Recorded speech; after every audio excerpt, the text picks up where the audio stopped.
ಬೆಂಗಳೂರಿನ ದೀರ್ಘಕಾಲದ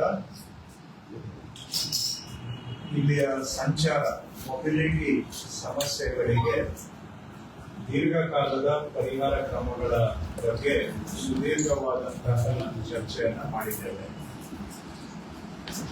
ಇಸ್ಮಾಯಿಲ್ನಿಂದ ಬೆಂಗಳೂರಿನ ಸಂಚಾರ ಸಮಸ್ಯೆಗಳಿಗೆ ದೀರ್ಘಾವಧಿಯಲ್ಲಿ ಏನೆಲ್ಲ ಕಾರ್ಯಕ್ರಮಗಳು ಕೈಗೆತ್ತಿಕೊಳ್ಳಬೇಕು ಅನ್ನುವಂತಹ ನೀಲಿ ನಕ್ಷೆಯನ್ನ ಈಗಾಗಲೇ ಮಾನ್ಯ ಮುಖ್ಯಮಂತ್ರಿಗಳಾದಂತಹ ಶ್ರೀ ಡಿ ಕೆ ಶಿವಕುಮಾರ್ ಅವರು ಹಾಕಿಕೊಟ್ಟಿದ್ದಾರೆ ನೀಲಿ ನಕ್ಷೆಯನ್ನ, ಮತ್ತು ಅವುಗಳಲ್ಲಿ ಅನೇಕ ಕಾರ್ಯಕ್ರಮಗಳನ್ನ ಅನುಷ್ಠಾನದ ಹಂತಕ್ಕೂ ಈಗಾಗಲೇ ಅವರು ತಂದಿದ್ದಾರೆ. ಸೊ ಹೊಸದಾಗಿ ಇಸ್ಮಾಯಿಲ್ನಲ್ಲಿ ನಾನು ಯಾವುದೂ ಕೂಡ ಅವರಿಗೆ ಹೊಸ ಸಲಹೆ ಸೂಚನೆಗಳನ್ನ ಎಲ್ಲೂ ಕೊಟ್ಟಿಲ್ಲ. ಈ ಹಿಂದೆ ನಿರ್ಧಾರ ಆಗಿರುವಂತಹ ಕಾರ್ಯಕ್ರಮಗಳ ಅನುಷ್ಠಾನದ ಬಗ್ಗೆ ಮತ್ತು ಅದನ್ನ ತ್ವರಿತಗತಿಯಲ್ಲಿ ಸಮರ್ಪಕವಾಗಿ ಅನುಷ್ಠಾನ ಮಾಡುವುದರ ಬಗ್ಗೆ ನಮ್ಮ ಚರ್ಚೆಗಳು ಹೆಚ್ಚಾಗಿ ಇವತ್ತು ಅದರ ಕಡೆಗೆ ಆಗಿದೆ. ನಮ್ಗೆ ಗೊತ್ತಿರೋ ಹಾಗೆ ಒಂದು ನೆಲಮಟ್ಟದಲ್ಲಿ ಈಗ ಕೆಲಸ ಆಗ್ತಾ ಇರೋದು ಇಸ್ಮಾಯಿಲ್ ವತಿಯಿಂದ ಈ ವೈಟ್ ಟಾಪಿಂಗ್ ರಸ್ತೆಗಳು ಕೆಲಸ ನಡೀತಾ ಇದೆ. 2016ರಲ್ಲೇ ಅಂದು ಕಾಂಗ್ರೆಸ್ ಸರ್ಕಾರ ಬೆಂಗಳೂರಿನಲ್ಲಿ ವೈಟ್ ಟಾಪಿಂಗ್ ಕಾರ್ಯಕ್ರಮವನ್ನ ಆರಂಭ ಮಾಡಿದೆ. ವೈಟ್ ಟಾಪಿಂಗ್ ಕಾರ್ಯಕ್ರಮ ಆರಂಭ ಮಾಡ್ಲಿಕ್ಕೆ ಕಾರಣ ಏನಂದ್ರೆ, ಮಾಡಿದಂತ ರಸ್ತೆಗಳು ಪದೇ ಪದೇ ಹಾಳಾಗ್ತಾ ಇರ್ತವೆ. ಅವು ಮಾಡಿದ್ದೇ ರೋಡ್ಗಳನ್ನ 3 ವರ್ಷಕ್ಕೆ 5 ವರ್ಷಕ್ಕೆ ಮತ್ತೆ ಮತ್ತೆ ಮಾಡುವಂತಹದ್ದು. ಅದರಲ್ಲೂ ಕೂಡ ಯಾವ ಹೆಚ್ಚು ಸಂಚಾರ ಹೊಂದಿರುವಂತಹ ರಸ್ತೆಗಳು ಅಂದ್ರೆ ಹೈ ಡೆನ್ಸಿಟಿ ರೋಡ್ ಕಾರಿಡಾರ್ಸ್ ಅಂತ ನಾವೇನ್ ಹೇಳ್ತೇವೆ, ಹೆಚ್ಚು ವೆಹಿಕಲ್ ಟ್ರಾಫಿಕ್ ಇರ್ತಕ್ಕಂಥ ರಸ್ತೆಗಳು, ಅವು ಪದೇ ಪದೇ ಹಾಳಾಗ್ತಾ ಇದ್ರೆ ಅವುಗಳಿಂದ ಹೆಚ್ಚಿನ ಜನಕ್ಕೆ ತೊಂದರೆ ಆಗ್ತದೆ. ಯಾಕೆಂದ್ರೆ ಅಕ್ಕಪಕ್ಕಗಳ ರೋಡ್ಗಳಿಂದ ಬಂದವರು ಕೂಡ ಮುಖ್ಯ ರಸ್ತೆಗಳನ್ನ ಎಲ್ಲರೂ ಉಪಯೋಗಿಸೋದ್ರಿಂದ ಮುಖ್ಯ ರಸ್ತೆಗಳು ಸುಸ್ಥಿತಿಯಲ್ಲಿ ಇಲ್ಲ ಅಂತ ಹೇಳಿದ್ರೆ ಅದರಿಂದ ಹೆಚ್ಚಿನ ಸಾರ್ವಜನಿಕರಿಗೆ ತೊಂದರೆ ಆಗುತ್ತೆ. ಈ ಕಾರಣಕ್ಕಾಗಿ ಈ ಮುಖ್ಯ ರಸ್ತೆಗಳನ್ನ ಸುಸ್ಥಿತಿಯಲ್ಲಿ ಇಡಬೇಕು ಅಂತ, ಅವುಗಳು ಪದೇ ಪದೇ ಹಾಳಾಗೋದನ್ನ ತಪ್ಪಿಸಿ ಒಂದು 20-30 ವರ್ಷ ಬಾಳಿಕೆ ಬರುವ ರೀತಿಯಲ್ಲಿ ರಸ್ತೆಗಳನ್ನ ನಿರ್ಮಾಣ ಮಾಡಬೇಕು. 30 ವರ್ಷ ಅದೇ ರಸ್ತೆಯನ್ನ 5 ಬಾರಿ 6 ಬಾರಿ ನಾವು ಆಸ್ಫಾಲ್ಟ್ ಮಾಡಕ್ ಹೋದ್ರೆ 1ಕ್ಕೆ 5ರಷ್ಟು ಖರ್ಚಾಗುತ್ತೆ. ಅದರ ಬದಲಿಗೆ 1:2 ಟೈಮ್ಸ್ ಈಗ ಖರ್ಚು ಮಾಡಿದ್ರೆ ಆ ರಸ್ತೆ 30 ವರ್ಷ ಬಾಳಿಕೆ ಬರುತ್ತೆ. 30 ವರ್ಷದಲ್ಲಿ ಆ ರಸ್ತೆಗೆ ಹಾಕೋ ಬಂಡವಾಳ ದುಡ್ಡು ಕೂಡ ಉಳಿಯುತ್ತೆ. ಉದಾಹರಣೆಗೆ ನಾವು ಇವತ್ತು ವೈಟ್ ಟಾಪಿಂಗ್ ಅಲ್ಲಿ 1 ಕಿಲೋಮೀಟರ್ ಮಾಡ್ಬೇಕಂದ್ರೆ 10 ಕೋಟಿ ರೂಪಾಯಿ ಆಗುತ್ತೆ. ಅದನ್ನೇ ನಾವು ಟಾರ್ ರೋಡ್ ಮಾಡಬೇಕು, ಬ್ಲಾಕ್ ಟಾಪಿಂಗ್ ಮಾಡಬೇಕು ಅಂದ್ರೆ 1 ಕಿಲೋಮೀಟರ್ಗೆ 4 ಕೋಟಿ ಖರ್ಚು ಮಾಡ್ತೀವಿ. 4-5 ಕೋಟಿಯನ್ನ ನಾವು 5 ಬಾರಿ ಖರ್ಚು ಮಾಡೋದ್ರ ಬದಲಿಗೆ 5 ಬಾರಿ ಖರ್ಚು ಮಾಡಿದ್ರೆ 20-25 ಕೋಟಿ ರೂಪಾಯಿ ಆಗುತ್ತೆ. ಅದರ ಬದಲಿಗೆ ಇವತ್ತು 10 ಕೋಟಿ ರೂಪಾಯಿ ಹಾಕಿ ವೈಟ್ ಟಾಪಿಂಗ್ ಮಾಡಿದ್ರೆ ಒಂದು ದುಡ್ಡು ಉಳಿತಾಯ ಆಗುತ್ತೆ. ಮುಖ್ಯವಾಗಿ ಒಂದು 25 ವರ್ಷ ಒಂದು ಸುಸ್ಥಿತಿಯ ರಸ್ತೆ ಸಿಗುತ್ತೆ, ಗುಂಡಿಗಳ ಮುಕ್ತವಾದಂತ ರಸ್ತೆ ಸಿಗುತ್ತೆ. ಆ ಕಾರಣಕ್ಕಾಗಿ 2016ರಲ್ಲಿ ವೈಟ್ ಟಾಪಿಂಗ್ ಕಾರ್ಯಕ್ರಮವನ್ನ ಈ ಒಂದು ಲಾಜಿಕ್ ಇಟ್ಕೊಂಡು ಆರಂಭ ಮಾಡಲಾಗಿದೆ. ಹಿಂದೆ ಕಾಂಗ್ರೆಸ್ ಸರ್ಕಾರದಲ್ಲಿ 2 ಹಂತದಲ್ಲಿ ವೈಟ್ ಟಾಪಿಂಗ್ ಕಾಮಗಾರಿಗಳಿಗೆ ಮಂಜೂರಾತಿಯನ್ನ ಕೊಟ್ಟಿದ್ರು. 3ನೇ ಹಂತದಲ್ಲೂ ಕೂಡ ಸಮ್ಮಿಶ್ರ ಸರ್ಕಾರದಲ್ಲಿ ಮಂಜೂರಾತಿಯನ್ನ ಕೊಟ್ಟಿದ್ರು. ತದನಂತರ ಬಿಜೆಪಿಯವರು ಅದನ್ನ ವಜಾ ಮಾಡಿದ್ರು. ಹಾಗಾಗಿ ಹಿಂದೆ ಕಾಂಗ್ರೆಸ್ ಸರ್ಕಾರದ ಅವಧಿಯಲ್ಲಿ ಒಟ್ಟು ವೈಟ್ ಟಾಪಿಂಗ್ ರಸ್ತೆಗಳು ಸುಮಾರು 196 ಕಿಲೋಮೀಟರ್ನಷ್ಟು ಬೆಂಗಳೂರಿನಲ್ಲಿ ನಿರ್ಮಾಣ ಆಗಿದೆ. ಈಗ ತದನಂತರ ಮತ್ತೆ ಕಾಂಗ್ರೆಸ್ ಸರ್ಕಾರ ಬಂದ ಮೇಲೆ ಸುಮಾರು 120 ಕಿಲೋಮೀಟರ್ ಅಷ್ಟು ಹೊಸದಾಗಿ ಮಂಜೂರಾತಿಯನ್ನ ಕೊಟ್ಟಿದ್ದೇವೆ ವೈಟ್ ಟಾಪಿಂಗ್ ಮಾಡ್ಲಿಕ್ಕೆ. ಇದರಲ್ಲಿ ಈಗ ಸುಮಾರು ಒಂದು 58 ಕಿಲೋಮೀಟರ್ ಕಂಪ್ಲೀಟ್ ಆಗಿದೆ. ಇನ್ನು 62 ಕಿಲೋಮೀಟರ್ ಆಗುವಂತಹದ್ದು ಇದೆ. ಅದು ಬೇರೆ ಬೇರೆ ಹಂತದಲ್ಲಿ ಇದೆ. ಸೊ ಇವುಗಳನ್ನ ಆದಷ್ಟು ಶೀಘ್ರವಾಗಿ ಮುಗಿಸ್ಬೇಕು ಆದಷ್ಟು ಈ ಬರುವ ಇನ್ನ 6 ತಿಂಗಳ ಒಳಗಡೆ ಚಾಲ್ತಿಯಲ್ಲಿ ಇರ್ತಕ್ಕಂಥ ಎಲ್ಲಾ ವೈಟ್ ಟಾಪಿಂಗ್ ರಸ್ತೆ ಕಾಮಗಾರಿಗಳನ್ನ ಮುಗಿಸ್ಬೇಕು ಅಂತ ನಾವು ಸೂಚನೆಯನ್ನ ಇವತ್ತು ಕೊಟ್ಟಿದ್ದೇನೆ.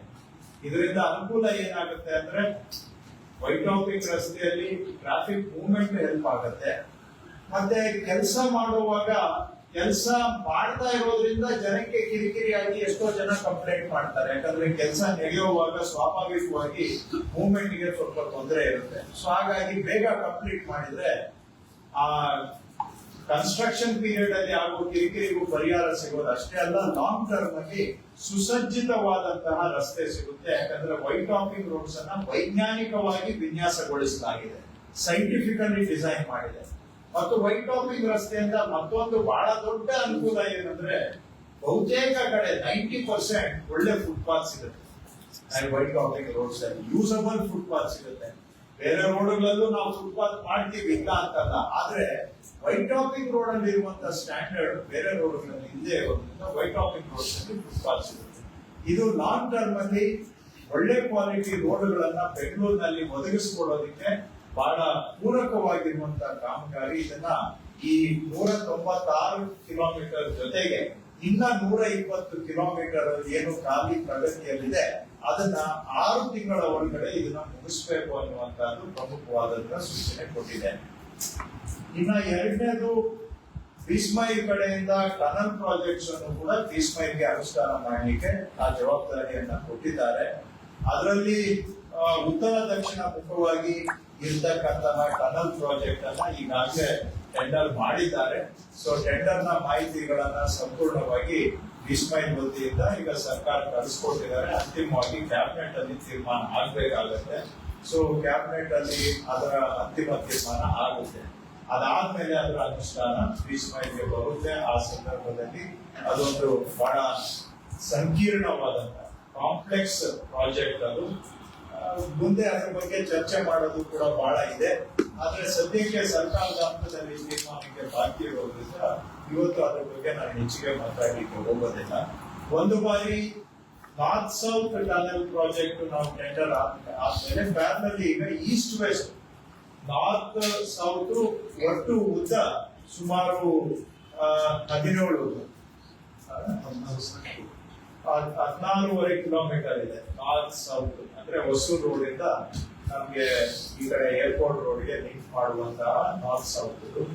ಆ ನಂತರ ಈಸ್ಟ್ ವೆಸ್ಟ್ ರೋಡ್ ಇದೆ. ಈಸ್ಟ್ ವೆಸ್ಟ್ ರೋಡ್ ಅಂದ್ರೆ ಓಲ್ಡ್ ಮೆಡ್ರಾಸ್ ರೋಡ್ ಇಂದ ಮೈಸೂರು ರೋಡ್ಗೆ ಲಿಂಕ್ ಮಾಡುವಂತಹದ್ದು. ಅದು ಸುಮಾರು 22 ಕಿಲೋಮೀಟರ್ ಉದ್ದ ಬರುತ್ತೆ. North south 16.5 kilometre, east west ಸುಮಾರು 22 ಕಿಲೋಮೀಟರ್ ಬರುತ್ತೆ. ಸೊ ಅದು ನೆಕ್ಸ್ಟ್ ಫೇಸ್ ಅಲ್ಲಿ ಅದನ್ನ ಟೆಂಡರ್ಗೆ ನಾವು ತೆಗೆದುಕೊಳ್ಬೇಕಾಗುತ್ತೆ. ಅದಕ್ಕೂ ಟೆಂಡರ್ ಆಗಿಲ್ಲ. ಸೊ ಇದು ಬೀಸ್ಮೈಲ್ ಮತ್ತೊಂದು ಪ್ರಾಜೆಕ್ಟ್. ಅದು ಸರ್ಕಾರ ಅಂತಿಮ ತೀರ್ಮಾನ ತೆಗೆದುಕೊಂಡೋಗಿ ಅದ್ರ ಬಗ್ಗೆ ಬೇಕಾದ್ರೆ ನಾವು ಹೆಚ್ಚಿನ ಚರ್ಚೆಯನ್ನ ಮಾಡಬಹುದು. ಇದಲ್ಲದೆ ಈ ಬೆಂಗಳೂರಿನಲ್ಲಿ ನಾವು ಟ್ರಾಫಿಕ್ ಮೂವ್ಮೆಂಟ್ ಸರಿಯಾಗಿ ಆಗ್ಬೇಕು ಅಂದ್ರೆ ನಾನು ಸ್ಟಾರ್ಟಿಂಗ್ ಅಲ್ಲಿ ಅದೇ ಹೇಳಿದೆ, ಟ್ರಾಫಿಕ್ ಕಂಜೆಷನ್ ಬೆಂಗಳೂರಲ್ಲಿ ನಂಬರ್ 1 ಪ್ರಾಬ್ಲಮ್ ಇದೆ. ನೀವು ಯಾರನ್ನ ಕೇಳಿದ್ರು ಕೂಡ ಟ್ರಾಫಿಕ್ ಕಂಜೆಷನ್. ಸೊ ಈ ಟ್ರಾಫಿಕ್ ಕಂಜೆಷನ್ ನಾನು ಸ್ಟಾರ್ಟಿಂಗ್ ಅಲ್ಲಿ ಹೇಳ್ಬೇಕಾಗಿತ್ತು, ನಾನು ಇಂಟ್ರೊಡಕ್ಟರಿ ರಿಮಾರ್ಕ್ಸ್ ಈಗ ಹೇಳ್ತಾ ಇದ್ದೇನೆ. ಬೆಂಗಳೂರಲ್ಲಿ ಸಂಚಾರದ ಸಮಸ್ಯೆ ಪರಿಹಾರ ಆಗ್ಬೇಕು ಅಂತ ಹೇಳಿದ್ರೆ ನಾವು ಮೆಟ್ರೋನು ಮಾಡಬೇಕು. ಮೆಟ್ರೋದಲ್ಲೂ ಕೂಡ ನಾವು ಸುಮಾರು 250 ಕಿಲೋಮೀಟರ್ 275 ಕಿಲೋಮೀಟರ್ ನ ಟಾರ್ಗೆಟ್ ಅನ್ನು ಇಟ್ಕೊಂಡಿದೆ. ಅಷ್ಟು ನೆಟ್ವರ್ಕ್ ಆಗ್ಬೇಕು ಅಂತ. ಮೆಟ್ರೋ ಜೊತೆಗೆ ಮೆಟ್ರೋಗೆ ಬರೋದಕ್ಕೆ ಹೋಗೋದಿಕ್ಕೆ ಮತ್ತು ಜನ ಲೋಕಲ್ ಅಲ್ಲಿ ಓಡಾಡೋದಕ್ಕೆ ಮೇನ್ ರೋಡ್ಸ್ ಏನಿದಾವೆ ಅವುಗಳ ಅಭಿವೃದ್ಧಿನೂ ಆಗ್ಬೇಕು. ಟ್ರಾಫಿಕ್ ಮೂವ್ಮೆಂಟ್ ಆಗ್ಬೇಕಾದ್ರೆ ಅವುಗಳನ್ನ ನಾವು ವೈಟ್ ಟಾಪಿಂಗ್ ಮುಖಾಂತರ ಮತ್ತು ಹೈ ಡೆನ್ಸಿಟಿ ರೋಡ್ ಡೆವಲಪ್ಮೆಂಟ್ ಮುಖಾಂತರ ತಗೊಳ್ತಾ ಇದ್ದೇವೆ. ಇದಲ್ಲದೆ ಮೆಟ್ರೋಗೂ ನಾವು ಹೆಚ್ಚು ಆದ್ಯತೆ ಕೊಡಬೇಕು. ಮೆಟ್ರೋ ಜೊತೆಗೆ ಅದರ್ ಪಬ್ಲಿಕ್ ಟ್ರಾನ್ಸ್ಪೋರ್ಟ್ ಅಂದ್ರೆ ಬಸ್ ಸಂಚಾರಕ್ಕೂ ಕೂಡ ಆದ್ಯತೆ ಕೊಡಬೇಕು. ಹೆಚ್ಚಿನ ಬಂಡವಾಳವನ್ನ ಬಸ್ ಸಂಚಾರದಲ್ಲೂ ಕೂಡ ನಾವು ಹೂಡಬೇಕು. ಅದರ ಜೊತೆಗೆ ಬೆಂಗಳೂರಿನಲ್ಲಿ ಇವತ್ತು ಕೋಟ್ಯಾಂತರ ಗಾಡಿಗಳು ಓಡಾಡ್ತವೆ. ಬೆಂಗಳೂರಿನಲ್ಲಿ ರಿಜಿಸ್ಟರ್ ಆಗಿರೋವೇ ಬಹುಶಃ 1.2 crore ವೆಹಿಕಲ್ಸ್ ಇದಾವೆ ಅಂತ ಕಾಣುತ್ತೆ. ದಿನೇ ದಿನೇ ದಿನೇ ವೆಹಿಕಲ್ಗಳ ಸಂಖ್ಯೆ ಬೆಳೀತಾನೆ ಇದೆ. ನಾವು ಮೆಟ್ರೋ ಎಷ್ಟೇ ಕೊಟ್ಟರು ಕೂಡ ರೋಡ್ ಮೇಲೆ ಓಡಾಡೋ ಜನ ಇದ್ದೇ ಇರ್ತಾರೆ. ಅದನ್ನ ನಾವು ಬೇಡ ಅಂತ ಹೇಳಿದ್ರೆ ಜನ ನಾವು ಬೇಡ ಅಂತ ಹೇಳಿದ್ರೆ ಕೇಳೋದು. ಜನಗಳಿಗೆ ಬೇಕಾದಂತ ಸೌಲಭ್ಯ ನಾವು ಕೊಡ್ಲೇಬೇಕಾಗುತ್ತೆ. ಸೊ ಮೇಜರ್ ರೋಡ್ಸ್ ಡೆವಲಪ್ಮೆಂಟ್ ಮಾಡೋದಾಗ್ಲಿ, ಹೈ ಡೆನ್ಸಿಟಿ ರೋಡ್ಸ್ ಆಗಲಿ, ಔಟರ್ ರಿಂಗ್ ರೋಡ್ ಡೆವಲಪ್ ಮಾಡೋದಾಗ್ಲಿ, ಇವೆಲ್ಲದರ ಜೊತೆಗೆ ಜನ ನಾವು ಎಲ್ಲೆಲ್ಲಿ ಟ್ರಾಫಿಕ್ ಪ್ರಾಬ್ಲಮ್ಸ್ ಇದೆ ಅವುಗಳನ್ನ ಗುರುತಿಸಿ ಅವುಗಳಿಗೆ ಸಮಗ್ರ ಪರಿಹಾರ ಕೊಡ್ಬೇಕು, ಕಾಂಪ್ರಹೆನ್ಸಿವ್ ಸೊಲ್ಯೂಷನ್. ಆ ಜವಾಬ್ದಾರಿನ ಬಿ-ಸ್ಮೈಲ್ಗೆ ವಹಿಸಿರ್ತಕ್ಕಂಥ. ಸೊ ಕಾಂಪ್ರಹೆನ್ಸಿವ್ ಸೊಲ್ಯೂಷನ್ ಕೊಡ್ಬೇಕಾದ್ರೆ ವೈಟ್ ಟಾಪಿಂಗ್ ಬೇಕು, ಟನಲ್ ಬೇಕು, ಮತ್ತೆ ಎಲಿವೇಟೆಡ್ ರೋಡ್ಸ್ ಬೇಕು. ನಾವೇನಾದ್ರೂ ಬರೀ ಫ್ಲೈಓವರ್ಗಳನ್ನ ಮಾಡಿದ್ರೆ ಏನಾಗುತ್ತೆ ಅಂತ ಹೇಳ್ತಾರೆ, ಅಥವಾ ಶಾರ್ಟ್ ಬರೀ ಮಾಡೋದಿಲ್ಲ, ಸಮಗ್ರವಾಗಿ ಪರಿಹಾರ ಕ್ರಮಗಳನ್ನ ತಗೊಳ್ಳೋದಿಲ್ಲ, ಬರೀ ಪೀಸ್ ಅಲ್ಲಿ ನಾವು ಸೊಲ್ಯೂಷನ್ ಕೊಟ್ರೆ ಇದರಿಂದ ಸಮಗ್ರ ಪರಿಹಾರ ಆಗೋದಿಲ್ಲ. ಸೊ ಬಿ-ಸ್ಮೈಲ್ ನ ಮ್ಯಾಂಡೇಟ್ ಏನು ಅಂತ ಹೇಳಿದ್ರೆ ಬೆಂಗಳೂರಿನ ಸಮಗ್ರ ಸಂಚಾರ ಸಮಸ್ಯೆಗಳು ಮತ್ತು ಪರಿಹಾರಗಳು, comprehensive mobility challenges and solutions, ಇದು ಬಿ-ಸ್ಮೈಲ್ ನ ಮ್ಯಾಂಡೇಟ್. ಸೊ ನಾವು ಕಾಂಪ್ರಹೆನ್ಸಿವ್ ಆಗಿ ಈ ಸಮಸ್ಯೆಗಳಿಗೆ ಪರಿಹಾರ ಕೊಡಬೇಕು ಅಂತ ಹೇಳಿದ್ರೆ ತನ್ನೊಂದು ಎಂಟ್ರಿ ಎಕ್ಸಿಟ್ ಪಾಯಿಂಟ್ ಅನ್ನು ನೋಡಬೇಕು, ಅಲ್ಲಿಂದ ಮುಂದಕ್ಕೆ ಹೇಗೆ ವೆಹಿಕಲ್ ಟ್ರಾನ್ಸ್ಪೋರ್ಟ್ ಆಗುತ್ತೆ, ವೆಹಿಕಲ್ಸ್ ಮೂವ್ಮೆಂಟ್ ಆಗುತ್ತೆ ಅದು ನೋಡ್ಬೇಕು, ಈಗ ಇರುವ ರೋಡ್ ನ ಕೆಪಾಸಿಟಿನೂ ನೋಡ್ಬೇಕು, ನಾಳೆ ದಿನ ಹೇಗೆ ಅಲ್ಲಿ ಹೆಚ್ಚಿಗೆ vehicle movement, higher vehicle movement ಅದಾಗುತ್ತೆ ಅಂತ ನೋಡ್ಬೇಕು. ಈ ದೃಷ್ಟಿಯಿಂದ ತನ್ನ ಜೊತೆಗೆ ಎಲಿವೇಟೆಡ್ ರೋಡ್ಸ್ ಅನ್ನು ಕೂಡ ಓವರ್ ಲ್ಯಾಪ್ ಮಾಡುವಂತ ಕೆಲಸ ಮಾಡ್ತಾ ಇದ್ದೇವೆ ಸರ್ಕಾರ. ನಾನೆಲ್ಲ ಸರ್ಕಾರ ಮಾಡ್ತಾ ಇದ್ದೇವೆ. ಹೇಗೆ ಅಂತ ಹೇಳಿದ್ರೆ ಕೆಲವು ಕಡೆ north south east west tunnels ಆದ್ರೆ ಈಗ ಔಟರ್ ರಿಂಗ್ ರೋಡ್ ಅಲ್ಲಿ ಮೂವ್ಮೆಂಟ್ ಆಗ್ಬೇಕು, ಅಲ್ಲೂ ಕೂಡ ಬಹಳ ಸ್ಲೋ ಇದೆ. ಜೆ.ಪಿ. ನಗರದಿಂದ ಈ ಕಡೆಗೆ ಮೈಸೂರು ರೋಡ್ಗೆ ತಗೊಳ್ಳಿ, ಮೈಸೂರು ರೋಡಿಂದ ಹೆಬ್ಬಾಳ ಕಡೆಗೆ ತಗೊಳ್ಳಿ, ಅಥವಾ ನಮ್ಮ ಇಲ್ಲಿನ ಔಟರ್ ರಿಂಗ್ ರೋಡ್ ತಗೊಳ್ಳಿ. ಸೊ ಕೆಲವು ಕಡೆ ನಾವು ಎಲಿವೇಟೆಡ್ ರೋಡ್ಸ್ ಅನ್ನು ಮಾಡಬೇಕು, ಕೆಲವು ಕಡೆ ಸಿಟಿ. ಈಗ ಉದಾಹರಣೆಗೆ ಹಡ್ಸನ್ ಸರ್ಕಲ್ ಅಲ್ಲಿ ಯಾವಾಗ ಹೋದ್ರೂ ಕೂಡ ಟ್ರಾಫಿಕ್ ಜಾಮ್ ಇದ್ದೇ ಇರುತ್ತೆ. ಜಯನಗರ ಕಡೆಯಿಂದ ಬರ್ತಾರೆ, ಅಲ್ಲಿಂದ ಮೆಜೆಸ್ಟಿಕ್ ಗೆ ಹೋಗ್ಬೇಕು, ಈ ಕಡೆ ಎಂಜಿ ರೋಡ್ ಕಡೆಗೆ ಹೋಗ್ಬೇಕು. ಇದು ಒಂದು ಉದಾಹರಣೆ ತಗೊಳ್ಳಿ. ನೀವು ಹಡ್ಸನ್ ಸರ್ಕಲ್ ಫ್ಲೈಓವರ್ ಒಂದೇ ಮಾಡಿದ್ರೆ ಉದಾಹರಣೆಗೆ ಅದೆಲ್ಲೋ ಲ್ಯಾಂಡ್ ಆಗುತ್ತೆ, ಮೆಜೆಸ್ಟಿಕ್ ಹತ್ರ ಮುಂದಕ್ಕೆ ಹೋಗಿ ಕೆಂಪೇಗೌಡ ರೋಡ್ ಅಲ್ಲಿ ಲ್ಯಾಂಡ್ ಆಗುತ್ತೆ. ಈ ಕಡೆಯಿಂದ ತಗೊಂಡೋಗ್ಬಿಟ್ರೆ ಜೆ.ಸಿ. ರೋಡ್ ಅಲ್ಲಿ ಲ್ಯಾಂಡ್ ಆಗುತ್ತೆ, ಅಲ್ಲಿ ಟ್ರಾಫಿಕ್ ಜಾಮ್ ಆಗುತ್ತೆ. ಹಾಗಾಗಿ ಇಂತಹ ಎಲ್ಲೆಲ್ಲಿ ಈ ತರ ಸಮಸ್ಯೆಗಳು ಇದಾವೆ ಅಂತ ಗುರುತಿಸಿ ಅಲ್ಲಿ ಕನಿಷ್ಠ 2 ಕಿಲೋಮೀಟರ್ ಇಂದ ಹಿಡಿದು 12, 13, 14, 15 ಕಿಲೋಮೀಟರ್ ವರೆಗೆ ಎಲಿವೇಟೆಡ್ ರೋಡ್ಸ್ ಅನ್ನ ಮಾಡಿ ಅಲ್ಲಿನ ಮಧ್ಯ ಬರುವಂತ ಎಲ್ಲಾ ಕಂಜೆಷನ್ಗೂ ಕಾಂಪ್ರಹೆನ್ಸಿವ್ ಸಮಗ್ರ ಪರಿಹಾರ ಕೊಡಬೇಕು ಅಂತ ಹೇಳಿ ಎಲಿವೇಟೆಡ್ ರೋಡ್ಸ್ ಮಾಡಬೇಕು ಅನ್ನುವಂತ ತೀರ್ಮಾನವನ್ನು ಕೂಡ ಮಾಡಿದ್ದೇವೆ ಸರ್ಕಾರದಲ್ಲಿ. ಸೊ ಒಂದ್ ಕಡೆ ಟನಲ್ ರೋಡ್, ಇನ್ನೊಂದ್ ಕಡೆ ಎಲಿವೇಟೆಡ್ ರೋಡ್ಸ್. ಎಲಿವೇಟೆಡ್ ರೋಡ್ಸ್ ಅಲ್ಲಿ ಸುಮಾರು ಒಟ್ಟು ಒಂದು 150 ಕಿಲೋಮೀಟರ್ಗೆ ಎಲಿವೇಟೆಡ್ ರೋಡ್ಸ್ ಅನ್ನ ಬೆಂಗಳೂರಿನಲ್ಲಿ ಮಾಡಬೇಕು. ಕಾಂಪ್ರಹೆನ್ಸಿವ್ ಸೊಲ್ಯೂಷನ್ ಕೊಡಬೇಕಾದ್ರೆ ಇವತ್ತಿನ ಟ್ರಾಫಿಕ್ ಪ್ರಾಬ್ಲಮ್ಸ್, ಬೆಳೀತಾ ಇರುವಂತಹ ಭವಿಷ್ಯದ ಟ್ರಾಫಿಕ್ ಪ್ರಾಬ್ಲಮ್ಸ್, ಇವುಗಳಿಗೆ ಲಾಂಗ್ ಟರ್ಮ್ ಅಲ್ಲಿ ಸೊಲ್ಯೂಷನ್ಸ್ ಕೊಡಬೇಕಾದ್ರೆ ಟನಲ್ ಅಲ್ಲದೆ ಒಂದು 150 ಕಿಲೋಮೀಟರ್ ಅಷ್ಟು ಬೇರೆ ಬೇರೆ ಕಡೆ ಎಲಿವೇಟೆಡ್ ರೋಡ್ಸ್ ಅನ್ನ ಮಾಡಬೇಕು ಅಂತ ಎಕ್ಸ್ಪರ್ಟ್ಸ್ ರೆಕಮೆಂಡೇಶನ್ ಅನ್ನ ಕೊಟ್ಟಿದ್ದಾರೆ. ಆ 150 ಕಿಲೋಮೀಟರ್ ಅಲ್ಲಿ ಈಗ ಈ ವರ್ಷದಲ್ಲಿ ಏನೇ ಮಾಡಿ ಒಂದು 75 ಕಿಲೋಮೀಟರ್ಗೆ ಟೆಂಡರ್ ಮಾಡಬೇಕು ಅಂತ ಸರ್ಕಾರದಲ್ಲಿ ಬಿ-ಸ್ಮೈಲ್ ನಲ್ಲಿ ಸರ್ಕಾರದ ನಿರ್ದೇಶನದಂತೆ ಬಿ-ಸ್ಮೈಲ್ ಅವರು ತೀರ್ಮಾನ ಆಗಿದೆ. ಸೊ ಆ 75 ರಸ್ತೆಗಳು ಯಾವುವು ಅಂತ ಕೂಡ ಗುರುತಿಸಿದ್ದಾರೆ. ಅಲ್ಲಿ ಫೀಸಿಬಿಲಿಟಿ ಸ್ಟಡಿಯನ್ನು ಕೂಡ ಮಾಡಿದ್ದಾರೆ. ಇದರಲ್ಲಿ ಖಾಸಗಿನವರು ಬಂಡವಾಳ ಹಾಕ್ತಾರೆ. ಬಂಡವಾಳ ಹಾಕಿ ಅವ್ರಿಗೆ ಏನು ವಯಬಲಿಟಿ ಬರೋದಿಲ್ಲ, ಆ ವಯಬಲಿಟಿಯ ಗ್ಯಾಪ್ ಅನ್ನ ಮಾತ್ರ ಸರ್ಕಾರ ಕೊಡುತ್ತೆ, ವಯಬಲಿಟಿ ಗ್ಯಾಪ್ ಫಂಡಿಂಗ್ ಅಂತ. ಉಳಿದಿದ್ದನ್ನ ಖಾಸಗಿಯವರು ಬಂಡವಾಳ ಹಾಕಿ ಅದನ್ನ ಅವರು ರಿಕವರ್ ಮಾಡಿಕೊಳ್ಳುವ ರೀತಿಯಲ್ಲಿ ವಯಬಲಿಟಿ ಗ್ಯಾಪ್ ಫಂಡಿಂಗ್ ಮಾಡೋದ್ರಲ್ಲಿ ಈಗ ಎಲಿವೇಟೆಡ್ ರೋಡ್ಸ್ ಅನ್ನು ಕೂಡ ಬೆಂಗಳೂರಿನ ಬೇರೆ ಬೇರೆ ಭಾಗದಲ್ಲಿ ಎಲ್ಲಾ ದಿಕ್ಕಿನಲ್ಲಿ, ಪೂರ್ವ, ಪಶ್ಚಿಮ, ಉತ್ತರ, ದಕ್ಷಿಣ ಎಲ್ಲ ದಿಕ್ಕುಗಳಲ್ಲೂ ಕೂಡ ಎಲ್ಲೆಲ್ಲಿ ಈಗ ಟ್ರಾಫಿಕ್ ಕಂಜೆಷನ್ ಇದೆ. ಈಗ ಉದಾಹರಣೆಗೆ ಹಡ್ಸನ್ ಸರ್ಕಲ್ ಅಂತ ನಾನು ಹೇಳಿದೆ. ಹಡ್ಸನ್ ಸರ್ಕಲ್ ಆದ್ರೆ ನೆಕ್ಸ್ಟ್ ಬರೋದು town hall junction. Town hall ಇಂದ ಹೋದ್ರೆ ಶಿರ್ಸಿ ಫ್ಲೈಓವರ್, ಶಿರ್ಸಿ ಫ್ಲೈಓವರ್ ಇಂದ ಮುಂದಕ್ಕೆ ಹೋದ್ರೆ ಮೈಸೂರು ರೋಡ್, ನಾಯಕಹಳ್ಳಿ ಜಂಕ್ಷನ್. ಇಷ್ಟನ್ನು ದಾಟಿಸಿ ತಗೊಂಡೋಗಿ ನಾವು ಮೈಸೂರು ರೋಡ್ಗೆ ಇಷ್ಟು junctions, town hall, Sirsi flyover, ಆಮೇಲೆ ನೆಕ್ಸ್ಟ್ ಬರುವಂತಹ ಅಲ್ಲಿ ಏನು ಬಾಪೂಜಿ ನಗರ ಅವೆಲ್ಲ ಏನ್ ಬರ್ತವೆ ಅವು ಎಲ್ಲ ದಾಟಿಸಿ ನಾವು ತಗೊಂಡೋಗಿ ನಾಯಕಹಳ್ಳಿ ಜಂಕ್ಷನ್ ಅನ್ನು ದಾಟಿಸಿ ಮುಂದಕ್ಕೆ ಬಿಟ್ರೆ ಆವಾಗ ಕಾಂಪ್ರಹೆನ್ಸಿವ್ ಸೊಲ್ಯೂಷನ್ ಕೊಟ್ಟಕ್ಕಾಗಲ್ಲ. ಇದೆ ನಾನು ಯಾಕಂದ್ರೆ ಕಾಂಪ್ರಹೆನ್ಸಿವ್ ಅಂತ ಹೇಳಿದ್ರೆ ಈ ರೀತಿಯ ಇಲ್ಲ ಅಂದ್ರೆ ನಾವು ಬರೀ ಒಂದೊಂದು ಫ್ಲೈಓವರ್ ಮಾಡ್ಕೊಂಡು ಹೋದ್ರೆ ಇಲ್ಲಿಂದ ಎತ್ತುತ್ತೀವಿ, ಅಲ್ಲಿ ಡ್ರಾಪ್ ಮಾಡ್ತೀವಿ, ಮತ್ತೆ ಅಲ್ಲೇ ಟ್ರಾಫಿಕ್ ಜಾಮ್ ಆಗುತ್ತೆ. ಹೀಗೆ ಎಂಡ್ ಟು ಎಂಡ್ ಸೊಲ್ಯೂಷನ್ ಕೊಡಬೇಕು ಅಂತೇಳಿ ಈ ಎಲಿವೇಟೆಡ್ ರೋಡ್ ಗಳನ್ನ ಈಗ ಕಾನ್ಸೆಪ್ಚುಯಲೈಸ್ ಅವುಗಳನ್ನ ವಿನ್ಯಾಸ ಮಾಡಲಾಗಿದೆ. ಇವುಗಳ ಅನುಷ್ಠಾನವನ್ನು ಕೂಡ ಏನೇ ಮಾಡಿ ಅಟ್ಲೀಸ್ಟ್ ಒಂದು 75 ಕಿಲೋಮೀಟರ್ ಆದ್ರೂ ಎಲಿವೇಟೆಡ್ ರೋಡ್ ಇಂಪ್ಲಿಮೆಂಟೇಷನ್ ಮಾಡಬೇಕು ಅಂತ. ಈಗ ಇವೆಲ್ಲವೂ ಕೂಡ ಅಲ್ಟಿಮೇಟ್ಲಿ ಬ್ಯಾಂಗ್ಳೂರ್ನ ಲಾಂಗ್ ಟರ್ಮ್ ಟ್ರಾಫಿಕ್ ಪ್ರಾಬ್ಲಮ್ಸ್ ಗೆ ಸೊಲ್ಯೂಷನ್ ಕೊಡ್ತಕ್ಕಂಥವು. ಮಾಡ್ಲಿಕ್ಕೆ 3 ವರ್ಷ ಆಗ್ಬೋದು, 4 ವರ್ಷ ಆಗ್ಬೋದು, ಬಟ್ ಅಲ್ಟಿಮೇಟ್ಲಿ ಇವುಗಳು ಬೇಕೇ ಬೇಕು. ಇದಿಲ್ಲದೆ ನಾವು ಬೆಂಗಳೂರಿನ ಟ್ರಾಫಿಕ್ ಸಮಸ್ಯೆಯನ್ನು ಪರಿಹಾರ ಮಾಡಲಿಕ್ಕೆ ದೀರ್ಘಾವಧಿಯಲ್ಲಿ ಸಾಧ್ಯ ಆಗುವುದಿಲ್ಲ. ಸೊ ಇದರ ಜೊತೆಗೆ ಇನ್ನೂ ಕೆಲವು ಪ್ರಾಜೆಕ್ಟ್ಸ್ ಅನ್ನ ನಾವು ಬಿಸ್ಮೈಲ್ ಇಂದ ತಗೊಳ್ತಾ ಇದ್ದೀವಿ. ಕೆಲವು ಕಡೆ ರೋಡ್ ವೈಡನಿಂಗ್ಸ್ ತಗೊಳ್ತಾ ಇದ್ದಾರೆ, ಇನ್ ಕೆಲವು ಕಡೆ ಈ ಕಾಲುವೆ ಪಕ್ಕ ರೋಡ್ ಮಾಡುವಂತದ್ದು, ಕೆಲವು ಕಡೆ ಅದು ಎಕ್ಸ್ಪೆರಿಮೆಂಟಲ್ ಸ್ಟೇಜ್ ಅಲ್ಲಿ ಇದ್ದಾವೆ. ಬಟ್ ಇವೆಲ್ಲ ಏನಿದೆ ಇವೆಲ್ಲ ಲಾರ್ಜ್ ಸ್ಕೇಲ್ ಅಲ್ಲಿ ಮಾಡ್ತಾ ಇರ್ತಕ್ಕಂತಹ ಪ್ರಾಜೆಕ್ಟ್ಗಳು. ಸೊ ಈ ರೀತಿಯಾಗಿ ಇನ್ನೂ 4 ಕೆಲಸಗಳನ್ನ ಇವರು ಬಿಸ್ಮೈಲ್ ಇಂದ ಕೈಗೆತ್ತಿಕೊಂಡಿದ್ದಾರೆ. ಅವೆಲ್ಲವನ್ನು ಕೂಡ ನಾವು ಫಾಸ್ಟ್ ಟ್ರ್ಯಾಕ್ ಮಾಡಿ ಅಲ್ಟಿಮೇಟ್ಲಿ ನಮ್ಮ ಗುರಿ ಏನಂದ್ರೆ ಬೆಂಗಳೂರಿನ ಟ್ರಾಫಿಕ್ ಸಮಸ್ಯೆಗೆ ದೀರ್ಘಕಾಲದ ಪರಿಹಾರ ಕೊಡಬೇಕು. ಈ ನಿಟ್ಟಿನಲ್ಲಿ ಹೆಚ್ಚಿನ ಪ್ರಯತ್ನವನ್ನ ಮುಂದಿನ ದಿನಗಳಲ್ಲಿ ಬಿಸ್ಮೈಲ್ ವತಿಯಿಂದ ನಾವು ಮಾಡ್ತೀವಿ. ಸರ್, ಈಗ 6 ತಿಂಗಳಲ್ಲಿ ಪಾಯಿಂಟ್ ಹೇಳೋದು ಹೋಗ್ತಾ ಯಾಕಂದ್ರೆ ದಿನನಿತ್ಯ ಪತ್ರಿಕೆಗಳಲ್ಲಿ ಚರ್ಚೆ ಆಗ್ತಾ ಇದೆ.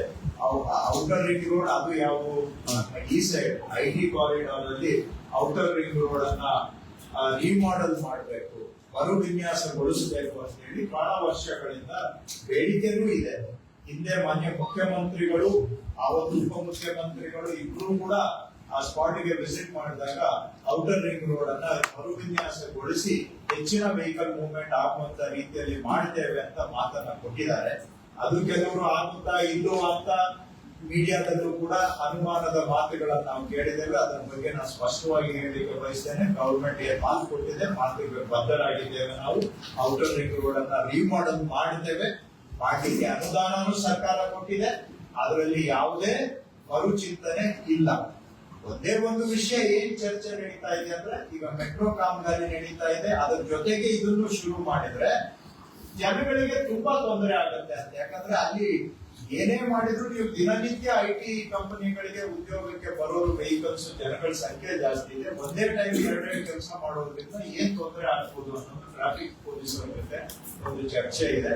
ಆದ್ರೆ very clearly committed to redeveloping the outer ring road. ಅಲ್ಲಿ ಇರುವಂತಹ ಸಮಸ್ಯೆಗಳಿಗೆ ಪರಿಹಾರ ಕೊಡುವಂತದ್ದು ಅದು ಮಾತು ಕೊಟ್ಟಿದ್ದೇವೆ. ನಮ್ಮ ಮಾತು ಪ್ರಕಾರ ನಾವು ನಡ್ಕೊಳ್ತೇವೆ.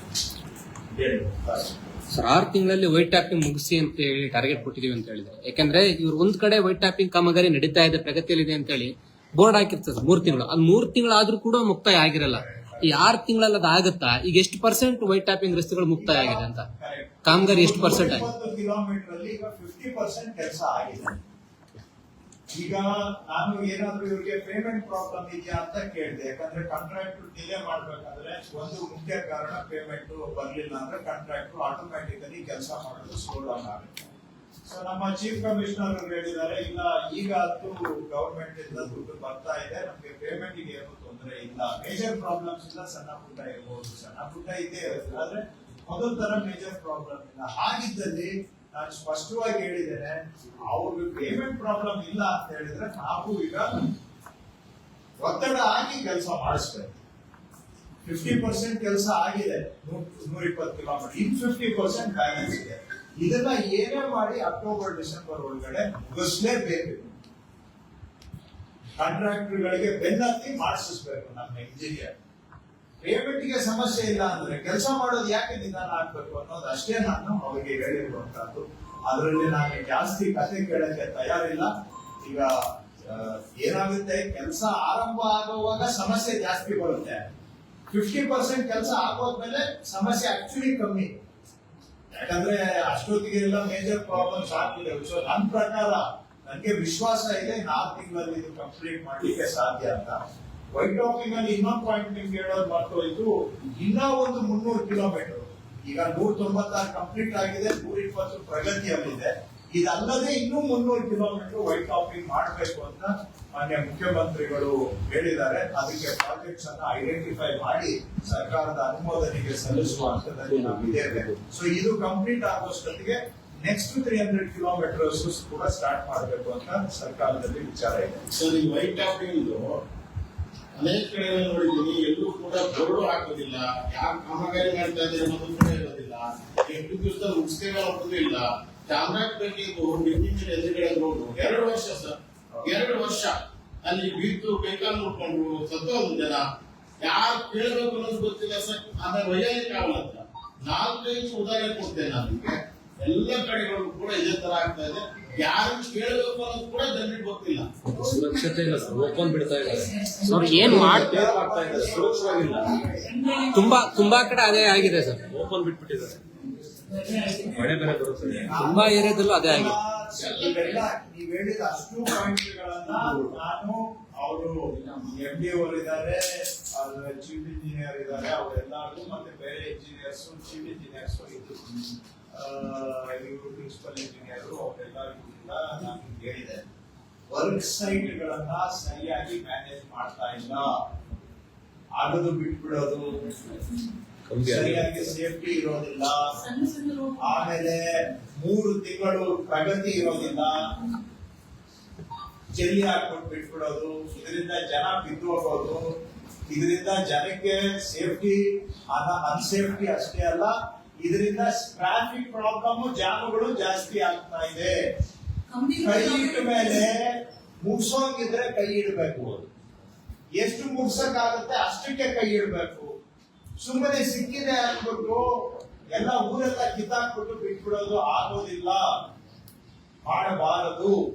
ನೀವು ಕ್ಲಿಯರ್ಲಿ ಒಂದು ಗುರಿ ಇಟ್ಬಿಟ್ಟು ಕೆಲಸಕ್ಕೆ ಕೈ ಇಡಬೇಕು. ಈ ವಿಷಯವನ್ನ ತಮ್ಮ ಭಾವನೆ ಏನಿದೆ ಇದನ್ನ ನಾನು ಸ್ಪಷ್ಟವಾಗಿ ಅವ್ರಿಗೆ ಹೇಳಿದೆ. ನಾನು ಹೇಳಿದ ಕೂಡಲೇ ಅದೆಲ್ಲ ಆಗ್ಬಿಡುತ್ತೆ ಅಂತಲ್ಲ. ಆದ್ರೆ ನಮ್ ಕೆಲಸ ಇಲ್ಲಿ ಜನಗಳ ಸಮಸ್ಯೆಯನ್ನ ಅವ್ರಿಗೆ ಮನವರಿಕೆ ಮಾಡಿ ಅರ್ಥ ಮಾಡಿಸ್ಬೇಕು. ಫಸ್ಟ್ ಕೆಲವು ಪೇಮೆಂಟ್ ಪ್ರಾಬ್ಲಮ್ ಇಂದ ಅಥವಾ ಲ್ಯಾಂಡ್ ಪ್ರಾಬ್ಲಮ್ ಇಂದ ಕೆಲವು ಕಡೆ ಸಮಸ್ಯೆ ಬರುತ್ತೆ. ಮೊನ್ನೆ ಏನಾಯ್ತು, ಕೆಲವು ರೀಸೆಂಟ್ ಆಗಿ ತಮ್ಗೆ ಗೊತ್ತಿದೆ, ಹೆಚ್ಚಾಗಿ ಮೆಟ್ರೋ ಕೆಲಸ ಮಾಡೋರೆಲ್ಲ ಸ್ವಲ್ಪ ಈ ಈಶಾನ್ಯ ರಾಜ್ಯಗಳಿಂದ ಬರ್ತಾರೆ. ಮೊನ್ನೆ ಎಲೆಕ್ಷನ್ಗಳಿದ್ದಾಗ ಸಾರಾಸಗಟಾಗಿ 3 ತಿಂಗಳು ಹೋದವರು ಬರ್ಲೇ ಇಲ್ಲ. ಈ ತರ ಕೆಲವು ಪ್ರಾಬ್ಲಮ್ಸ್ ಅವ್ರು ಹೇಳ್ತಾರೆ, ಅವೆಲ್ಲ ಇರ್ತವೆ ಏನೇ ಇದ್ರು. ಆದ್ರೂ ಕೂಡ ಇಷ್ಟ ಬಂದಂಗೆ ಮೆಟೀರಿಯಲ್ಗಳನ್ನ ರೋಡ್ ಅಲ್ಲಿ ಬಿಸಾಕ್ಬಿಡೋದು, ಅದರಿಂದ ಟ್ರಾಫಿಕ್ ಜಾಮ್ ಆಗೋದು, ಕಿತ್ತಾಕ್ಬಿಟ್ಟು ಹಂಗೆ ಬಿಟ್ಬಿಡೋದು, ಅದರಿಂದ ಜನ ಬಿದ್ದೋಗೋದು, ಜಲ್ಲಿ ಹಾಕಿ ಬಿಟ್ಬಿಡೋದು, ಜನ 2 ವೀಲರ್ ಅಲ್ಲಿ ಹೋಗಿ ಬಿದ್ದೋಗೋದು, ಇವೆಲ್ಲ ಸಮಸ್ಯೆಗಳು ನಿಜ, ಹೌದು, ಒಪ್ಕೊಳ್ತಾ ಇದ್ದೇವೆ. ಇದನ್ನ ಸರಿಪಡಿಸ್ಕೊಳ್ಬೇಕು ಅಂತ ನಾನು ಹೇಳಿದೆ. ಅವ್ರಿಗೆ ಹೇಳಿದ್ದೇನೆ, ನಾನು ಸ್ಪಾಟ್ಗೂ ಬರ್ತೀನಿ, ಇದೇ ಪ್ರಾಬ್ಲಮ್ಸ್ ಅಲ್ಲಿ ಕಂಡು ಬಂದ್ರೆ ನೀವು ನನ್ನಿಂದ ಸ್ವಲ್ಪ ಮಾತು ಕೇಳ್ಬೇಕಾಗುತ್ತೆ ಅನ್ನೋ ಮಾತನ್ನು ಹೇಳಿದ್ದೀನಿ. ಇದನ್ನ ಸುಧಾರಣೆ ಮಾಡ್ಕೋಬೇಕು ಅಂತ ಹೇಳಿದ್ದೀನಿ. ಸರ್, ವೈಟ್ ಟಾಪಿಂಗ್ ಕೆಲಸ ಮುಗಿದ್ಮೇಲೆ ಅದನ್ನ ಸರಿಯಾಗಿ ನಿರ್ವಹಣೆ ಮಾಡ್ತಿಲ್ಲ. ಅನಧಿಕೃತ ಪಾರ್ಕಿಂಗ್ ಕಡಿವಾಣ ಆಗ್ತಿಲ್ಲ. ಕೋಟ್ಯಾಂತರ ರೂಪಾಯಿ ಖರ್ಚು ಮಾಡಿ ವೈಟ್ ಟಾಪಿಂಗ್ ಮಾಡಿದ್ಮೇಲೆ ಅನಧಿಕೃತ ಪಾರ್ಕಿಂಗ್ ಬಿಟ್ರೆ ರಸ್ತೆಯಲ್ಲಿ ಸಿಗುತ್ತೆ ಸರ್ ರೋಡ್. ಅದಕ್ಕೆ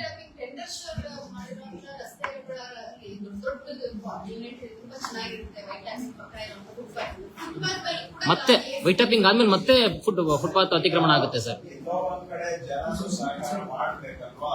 ಈಗ ವೈಟ್ ಟಾಪಿಂಗ್, ಟೆಂಡರ್ಸ್, ರೋಡ್ಸ್ ಅಲ್ಲಿ ಫುಟ್ಪಾತ್ ಮೇಲೆ ವೆಹಿಕಲ್ ಹತ್ತಬಾರದು ಅಂತ ಇವರು ಕಂಪಲ್ಸರಿಯಾಗಿ ಎಲ್ಲಾ ಕಡೆ ಕಂಬಗಳನ್ನ ಹಾಕಿದ್ದಾರೆ, ಗಾರ್ಡ್ಸ್ ಹಾಕಿದ್ದಾರೆ.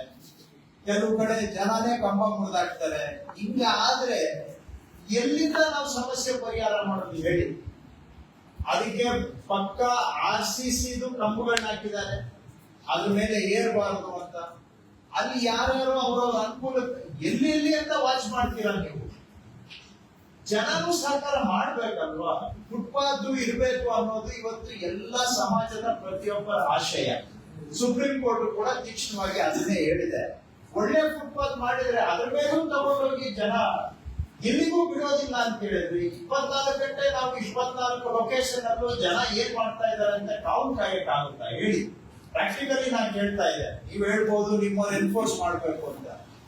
ಎಲ್ಲೆಲ್ಲಿ ಎನ್ಫೋರ್ಸ್ ಮಾಡೋದು? ಜನ ಸಹಕಾರ ಮಾಡಿದ್ರೆ ನಾವು ಎಲ್ಲ ಎನ್ಶೂರ್ ಮಾಡ್ಬೋದು. ಜನಗಳ ಸಹಕಾರ ಕೂಡ ಮುಖ್ಯ.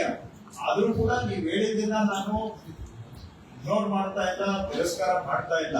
ಬಟ್ ಮಾಡೋಣ, ಅದನ್ನ ಇನ್ನು ನಮ್ಮ ಕಡೆಯಿಂದ ಹೆಚ್ಚಿನ ಪ್ರಯತ್ನ ಮಾಡೋಣ. ಆದ್ರೆ ಜನಗಳ ಸಹಕಾರ ಮುಖ್ಯ.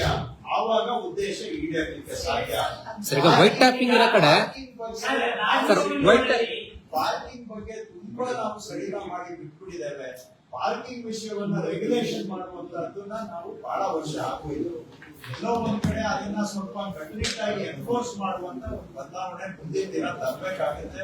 ಅದನ್ನು ಅದ್ರ ಕಡೆಗೂ ಕೂಡ ಮುಂದೆ ಗಮನ ಕೊಡೋಣ. ಕೆಲವು ಕಡೆ ವೈಟ್ ಟ್ಯಾಪಿಂಗ್ ಇರೋ ಕಡೆ ಸರ್, ವೈಟ್ ಟ್ಯಾಪಿಂಗ್ ಇರೋ ಕಡೆ ಎಲ್ಲ ಸ್ವಲ್ಪ ಇದಕ್ಕಲ್ಲ ಹೇಳ್ತೀವಿ, ಕಂಬಗಳನ್ನ ಹಾಕಿದ್ದಾರೆ ಅಂತ ಹೇಳಿದ್ರಿ.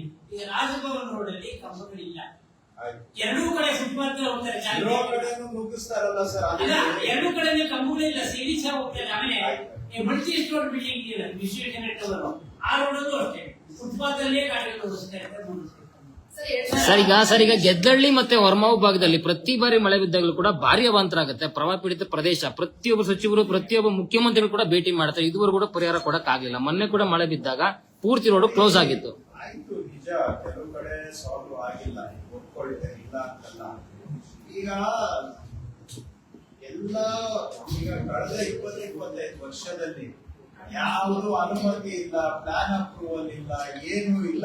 ರಾಜಕಾಲುವೆ ಲೆವೆಲ್ ಗಿಂತ ಕೆಳಗಡೆ ಕಟ್ಬಿಟ್ಟು ಏನಾಗುತ್ತೆ? ರಾಜಕಾಲುವೆ ಲೆವೆಲ್ ಗಿಂತ ಕೆಳಗಡೆ ಡೆವಲಪ್ಮೆಂಟ್ ಮಾಡಿದ್ರೆ ಪ್ರಾಕ್ಟಿಕಲ್ ಆಗಿ ಯೋಚನೆ ಮಾಡಿ. ಈಗ ಸಾಲ್ವ್ ಮಾಡುವಂತ ಪ್ರಾಬ್ಲಮ್ಸ್ ಅನ್ನ ಸಾಲ್ವ್ ಮಾಡಬಹುದು, ಅದನ್ನು ಮಾಡೋಣ. ಏನಾದ್ರೂ ಬೇರೆ ಪರಿಹಾರ ಹುಡ್ಕೋಣ. ಇಲ್ಲ ಅಂತ ನಾನು ಈಗೇನು ಡಿಸ್ವಾಲ್ವ್ ಮಾಡ್ತಾ ಇಲ್ಲ. ಆದ್ರೆ ನಾವು ಅರ್ಥ ಮಾಡ್ಕೊಳ್ಳುವಾಗ ಫ್ಯಾಕ್ಟ್ಸ್ ಅನ್ನ ನಾವು ಅರ್ಥ ಮಾಡ್ಕೋಬೇಕು. ಎಷ್ಟೋ ಕಡೆ ನನ್ನ ಕ್ಷೇತ್ರನೂ ಸೇರ್ಕೊಂಡು ಕಾಲುವೆ ಲೆವೆಲ್ ಗಿಂತ ಕೆಳಗಡೆ ಎಲ್ಲ ಹಿಂದೆ ಓವರ್ ದ ಪೀರಿಯಡ್ 10 ವರ್ಷ 20 ವರ್ಷ ಎಲ್ಲ ಕಟ್ಟಬೇಕಾದ್ರೆ ಆ ಕಡಿವಾಣ ಹಾಕ್ಲಿಲ್ಲ ಸರ್. ಕಟ್ಬಿಟ್ಟಿದ್ದಾರೆ, ಈಗ ಏನು ಮಾಡಕ್ಕಾಗಲ್ಲ. ಕಟ್ಟಬೇಕಾದ್ರೆ ಸ್ವಾಮಿ, ಇವತ್ತಲ್ಲ ಬೆಂಗಳೂರಲ್ಲಿ ಅನಾಥರೈಸ್ ಕನ್ಸ್ಟ್ರಕ್ಷನ್ ರೂಲ್ ಆಗೋಗಿತ್ತು. ಈಗ ಏನೋ ಅದನ್ನ ಕಡಿವಾಣಕ್ಕೆ ತರ್ತಾ ಇದೀವಿ. ಈಗ 30 ವರ್ಷದಿಂದ ಮಾಡಿದ್ರೆ ಇವತ್ತು ಇರೋ ಸಮಸ್ಯೆಗಳಲ್ಲಿ 70% ಪ್ರಾಬ್ಲಮ್ ಇರ್ತಾ ಇರ್ಲಿಲ್ಲ. ಆದ್ರೆ ಅದನ್ನ ಹೇಳಿ ನೀವು ಹೇಳಿದ್ದನ್ನ ನಾನೇನು ರಿಜೆಕ್ಟ್ ಮಾಡ್ತಾ ಇಲ್ಲ. ಪ್ರಾಬ್ಲಮ್ ಸರಿಯಾಗಿ ಅರ್ಥ ಮಾಡ್ತಾ ಇಲ್ಲ. ಈಗಾಗಲೇ ವೈಟ್ ಟ್ಯಾಪಿಂಗ್ ಆಗಿರೋ ಕಡೆ ಎಲ್ಲಾದ್ರೂ ಎಲಿವೇಟೆಡ್ ಅದೇ ಎಲಿವೇಟೆಡ್ ರೋಡ್ಸ್ ಮಾಡ್ತೀವಿ ಅಂತ ಅದ್ರ ಖಾಸಗಿ ಸಹಭಾಗಿತ್ವದಲ್ಲಿ 75 ರೋಡ್ ನ ನೀವು ಖಾಸಗಿ 75 ಕಿಲೋಮೀಟರ್ ನೀವು ಮಾಡಿದ್ರೆ ಈ ಜಂಕ್ಷನ್ಗಳಲ್ಲೂ ಕೂಡ ಜನ ಅದ್ರ ಖಾಸಗಿಯವರು ಜನರಿಂದಲೇ ಮತ್ತೆ ದುಡ್ಡನ್ನ ಪಡ್ಕೊಳ್ಳುವಂತ ಪರಿಸ್ಥಿತಿ ಬರುತ್ತೆ. ಜಂಕ್ಷನ್ ಅಲ್ಲಿ ಅಂದ್ರೆ ಸೊ ಇವಾಗ ಎಲ್ಲಿ ಎಲಿವೇಟೆಡ್ ರೋಡ್ಸ್ ಮಾಡ್ಬೇಕು ಅಂತೀರ. ಸೊ ಖಾಸಗಿಯವರು ಯಾವ ರೀತಿಯಲ್ಲಿ ಆ ಬ್ಯಾಂಕ್ ಬಂಡವಾಳ ವಾಪಸ್ ಟೋಲ್ ಹಾಕ್ತೀರಾ ಅಂತ. ಟೋಲ್ ಅದು ಟೋಲ್ 10 ಕಿಲೋಮೀಟರ್ ಗಿಂತ ಉದ್ದ ಇರೋ ರಸ್ತೆ ಮಾಡಿದ್ರೆ ಎಲಿವೇಟೆಡ್, ಅದು ಟೋಲ್ ಮಾಡಲೇಬೇಕಾಗುತ್ತೆ. ನೀವು ಆಲ್ಟರ್ನೇಟ್ ಏನು ಅಂದ್ರೆ ಮಾಮೂಲಿ ರೋಡ್ ಕೆಳಗಡೆ ಇದ್ದೇ ಇರುತ್ತೆ.